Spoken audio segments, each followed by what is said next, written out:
Assalamualaikum warahmatullahi wabarakatuh. Perkenalkan, saya Fitria Febrianti dari Manajemen Transfer UNS. Kali ini saya akan menjelaskan mengenai perencanaan keuangan pribadi saya. Nah, jadi kondisi saya saat sekarang adalah sebagai mahasiswa, yang mana sumber pendapatan utamanya itu diperoleh dari orang tua. Nah, saya mendapatkan pendapatan dari orang tua ini sebesar 2 juta per bulan.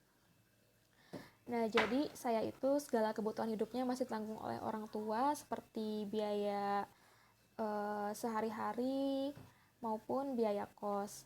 Nah, tapi selain itu, saya juga memiliki pendapatan lain yang diperoleh dari online shop saya yang bernama Firascraft. Di online shop tersebut, saya menjual fashion khusus wanita seperti kerudung, baju, rok, dan aksesoris pakaian lainnya. Dari situ, saya memperoleh sekitar 300.000 sampai 1 juta per bulan. Nah, dari perolehan dana tersebut, saya berusaha mengatur keuangan sebaik mungkin. Jadi, cara saya mengatur keuangan saya saat ini dengan mengelompokkan menjadi 3 kebutuhan, yaitu kebutuhan primer, kebutuhan sekunder, dan kebutuhan tersier. Nah, kebutuhan primer itu kebutuhan yang utama yang selalu dibutuhkan seperti makan, transportasi, dan pulsa. Nah, biasanya di kebutuhan primer ini saya alokasikan dana sebesar 80%. Kemudian kebutuhan sekunder itu biasanya kebutuhan ini yang menurut saya perlu juga diutamakan seperti kebutuhan kos, kebutuhan kuliah, dan kebutuhan investasi. Jadi saat ini juga saya sudah melakukan investasi di instrumen reksadana dan saham. Ya, bisa dibilang sebagai dana darurat untuk jaga-jaga supaya ketika kita di masa yang akan datang butuh uang, jadi ada dananya gitu. Selanjutnya adalah kebutuhan tersier. Nah, kebutuhan ini biasanya saya penuhi ketika kebutuhan sekunder sudah terpenuhi. Biasanya saya alokasikan dana sebesar 7% untuk sekedar hangout sama teman-teman, nonton, atau lainnya. Nah, tentu dong setiap orang punya tujuannya masing-masing. Nah, di sini saya mengelompokkan tujuan keuangan saya menjadi 3 jangka waktu. Yang pertama jangka pendek.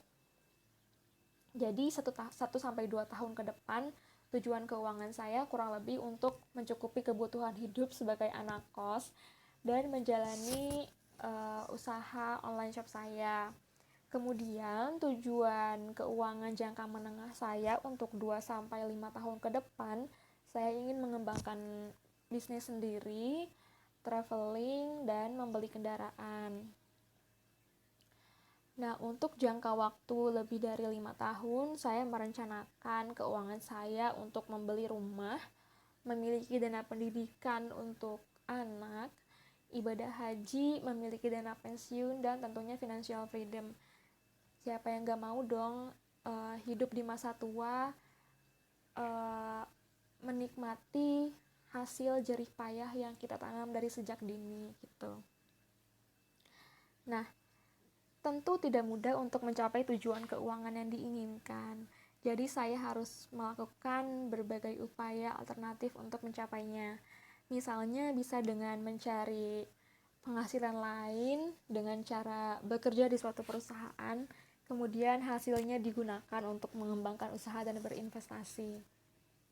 Nah, dari pilihan alternatif tersebut, tentu perlu ada pengevaluasian alternatif untuk mencapai tujuan yang optimal. Jadi, saya harus disiplin dalam mengelola keuangan pribadi. Misalnya, ketika saya bekerja nanti, akan saya anggarkan untuk keperluan apa saja. Selain itu juga disiplin dalam memisahkan uang pribadi dengan uang usaha. Kemudian untuk berinvestasi, saya harus mengevaluasi instrumen apa yang harus saya pilih, apakah itu reksadana, saham, deposito, emas, properti, atau investasi lainnya. Dan yang paling penting, untuk mencapai tujuan keuangan yang saya inginkan, saya harus berkomitmen pada diri sendiri. Nah, mungkin itu saja yang dapat saya sampaikan. Kurang lebihnya terima kasih. Semoga kita semua bisa mencapai financial goals kita masing-masing.